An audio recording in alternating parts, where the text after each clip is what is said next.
Tell us more about your partnership with Flow on your upcoming tournament this winter. Yeah, sure. I mean, I think Flow is in the business now of doing coverages, right? So they want to get the sport exposed more. And when we made the decision not to go back to the Beast, we thought, we travel every single weekend. Why not do a tournament here? Why not do an event here? So when I talked to Flow about it, I said, look, this is the weekend I want to do it. We're not going to go back to the Beast. We'd like to do something closer to home. We want to start small and grow it into something. They were on board. They were excited about it, and we're hoping that eventually they'll start to drive teams our way. We've got some good teams coming in this year. We've got some super teams coming in the year after that. Once they're got a little time to plan ahead for this tournament, and we want to make it a small but really competitive tournament that's going to attract a top level kid, but also help grow wrestling in the Valley and have some of the local teams around here be able to showcase their best kids against a national level pool. Can you mention some of the teams that are coming this year and next year? Probably next year I'll stay away from just for now, but there are some high level ones from across the country. This year Bombrook, New Jersey's coming in, Springfield, Massachusetts, which had a really good Eastern States tournament last year.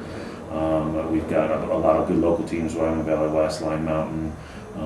It's going to be a good mix of competition, and we're expecting to have some super high level kids. Great.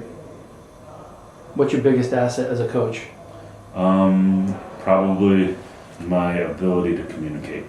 I think that I can communicate at a lot of different levels, whether it's with alumni, parents, administration.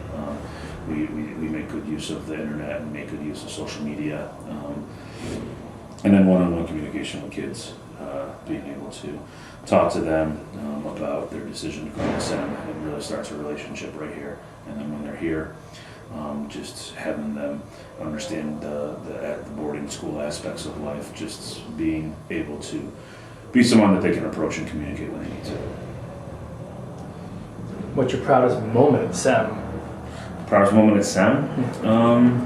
It's easy to say winning Prep Nationals last year, but if you can kind of pinpoint it, I think it's the fact that we had, 11 turnaround matches at the Prep National Tournament, and I think that just really validated what we believe to be true. We heard a lot about at the beginning of the year that our recruits weren't working out, and this kid wasn't as good as we thought it was going to be, and we dropped some matches that maybe we shouldn't, but our kids were not in the training cycle to peak, So a match at Ironman, and then we get to Prep Nationals or a match at the Beast, and we're the 7 seed, they're the 2 seed, or they're the 5 and the 4, and we turn a bunch of them around. And would we have won preps if we hadn't done that? Maybe not.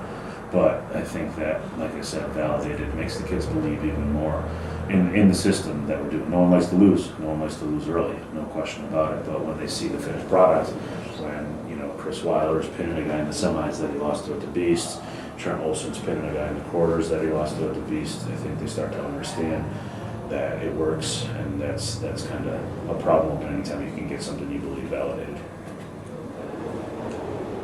Best wrestling memory of all time? Wow, best wrestling memory off the top of your head. I think I'll go recent and just having 3 guys in the last couple of years go 2 Prep National titles, having Dom Malone, Eric Morris, and Mickey Hall all win back-to-back titles in their junior and senior years. That's good. That feels good. I've had state champions in the past. I coached in New York. I had JP O'Connor win 4 state titles, and his first one was pretty special too, because that was my first state title as a head coach. So that might rank up there too. But anytime you can get someone to do something consistently and win a big event more than once, I think is a big memory. Do any of those guys come back to seminary? Sure. Yeah. I mean, obviously those guys right now are wrestling and competing. So, but we see that Dom's sister went here as well, so we saw him a lot when she was here playing field hockey at her games. Nikki and I are close. Eric and I are close. So we see them all the time. JP, speaking of people that comes down as a coach from Harvard, recruiting guys, to looking for talent that we're developing. It's always good to have him down here. That's the best part of the sport, is seeing a lot of guys moving on, coaching at the college level. Donnie Vinson's at Cornell now. you know, guys that I coached, even like Carl Fraunhofer, who was a young kid. I was a New York national team coach, and he was on the team. And just to have a lengthy kind of relationship with him and sending 3 guys there, all those things are rewarding because guys continue to come back, whether it's the SEM or whether it's from a previous relationship with me as a coach. It's good to have. Definitely. So you mentioned that you won national preps last year. It was the first time Blair had lost in over 30 years. Sure. Good job. Thanks. What are your goals this year for the team? We want to win prep nationals again. I mean, sure, we want to win everything, but when you write down what is most important to you, it has to be an end of the year tournament. It has to be the prep nationals. We're not going to put a guy in a situation where he might not be ready for the Ironman just to win the Ironman. We're not going to have a guy cut down at a weight that he probably shouldn't be making yet just to win a preseason tournament. We're going to make sure guys are healthy and peaked for the preps at the end of the year. We want to win every duel on our schedule. We want to win every tournament on our schedule. But the one that is our goal, the one that's most important to us, is winning our national championship at the end of the year. You still good? Yeah. You've had a week to reflect on the journeyman experience. Any new ideas that came out of there as far as thoughts? No, I think I kind of prepped our guys before that by saying this is a scrimmage, and this is a scrimmage with cameras and a scrimmage with singlets. It's October. Great if you win, no big deal if you don't. Let's go up and compete against. We've probably had 2 or 3 challenging wrestling practices this year. And then yesterday we had our like 3rd or 4th one. So we know going in, you know, we had guys, I told them, let's see your technique. I know that you're tough. And if you're tired in the 3rd period and you lose the match, then yeah, that stinks, but it's not the end of the world, all right? I want you to work on stuff. I want you to challenge yourself to be competitive, but you know, you're not going to sign your Division I scholarship when you step off the mat at Journeyman, and you're not going to put an Olympic gold medal around your neck either. So we enjoyed it. We are happy to go up there and get 19, 20 minutes each of good, hard wrestling. But I think the guys went in with the right mindset, and I don't think anyone's coming in here to practice yesterday hanging their head saying, man, I'm terrible. We had guys go 0-4, you know, no question about it. It was going to happen in an event that tough. And I'm hopeful, I think, that they're coming in this week and they don't think it's the end of the world. They're not like, oh my God, I have to train 17 million times this week to get rid of that feeling. It's just part of the process. Reenan wasn't in the lineup. Is he injured? Just a poke in the eye. Should be okay. But in that same spirit, in October, it doesn't matter. So if just don't want him to get poked again and have it be a recurring thing. So we're going to err on the side of caution with anything like that. When you're done at Wyoming Seminary, what's your legacy here? Well, we're going to hope that you know, we run off a bunch of prep national titles in a row. From a team standpoint, we're going to hope that we continue to get kids and help push kids towards colleges that are going to set them up both academically and athletically. We want our legacy to be college placements. We want them to get that true prep school experience, be a good citizen, be in the classroom as serious as you are on the wrestling mat, and that's been paying off for the last few years with the schools that we've been going to. Everyone always wants to talk about embrace the grind and all that stuff. We want our kids to embrace their mind, you know, and see wrestling as a means to an end, as a vehicle to get where they want to go. And when kids from this class are getting their names put up on Hall of Fame walls, or kids that wrestled for me are coming back, I want them to talk about wrestling, of course, but I want them to talk about how it helped them get to college and how it helped them, you know, in college, stay focused and get to where they are going to be 20 years from now, hopefully successful and happy in what they're doing in this career. With all your success at this level, are you getting a college coaching tickle? From time to time, sure. It would be nice to not have to grade 70 papers like an English teacher all the time and just focus on wrestling and wrestling alone. Every once in a while, when I'm collecting a lot of work for my students, I think, geez, wouldn't it be great to get back into college?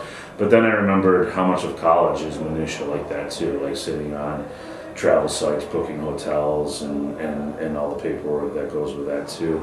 So right now, I mean, I'm never going to rule anything out, but right now I'm happy where I am because I'm in the classroom again, and that's an important part of who I am. And the community at SEM is wonderful. My kids are at the lower school. My wife teaches here. We've got a pretty good package, and we've got a pretty good deal going on here. And yeah, college every once in a while creeps into my mind, but not as if anything right now. So there were probably 5 or 6 head coaching jobs that opened up in the last year, within 5 hours a year. Did anybody approach you? You know, I've had feelers and I've talked to people, but I've never gotten to the interview level or anything like that. Why do you love wrestling? I love wrestling because I think the kids that come to the sport, they always say wrestling builds character. I think it attracts kids with character. I think there's kids that come into the sport that you can help to find their focus and really get them to be the best that they can in a lot of different areas. Is there anything you see right now that could be an easy thing for someone to look at to help improve the sport's popularity and the culture? Maybe back to what I said before. Just, you know, technically there's some things that could be done. I think Flo's doing a wonderful job getting the exposure that our sport needs, but professionalizing a little more. I've often said that wrestling wants to be treated like a big-time sport until people actually start treating it like a big-time sport. So you never hear a football kid complain, a college football player complain if someone's critical of him online or post something about him. You post something about a wrestler that they might be cutting weight the wrong way, or you didn't like the way they acted in the match, and the kid's parents log on, their uncle logs on, 17 people who went to high school log on, and they're like, you can't say that about him, he's an 18, 19-year-old kid. Well, you know, they're college kids, they're college athletes, and that's what happens in big times college athletics. Your performance is scrutinized. Same thing happens with coaches. I mean, I love when people get online and criticize my coaching because I think it means that they care about the sport. And one of the biggest, if you can't get anything, you can't discuss a college coach on a lot of our community because people are so sensitive about it. And you know what? I think that if we want attention and we want exposure and we want our sport to be accepted as a bigger sport, there's things that are negative that come with it, and we're just going to have to deal with that. I like that. Yeah. Anything you want to add? No, I'm excited that you guys are here and going to film practice. I can't wait to get you out there, show you around a little bit, and see how we do things here at Kingston, Pennsylvania. Hey, thanks for your interview with True Wrestling, baby. All right, yeah.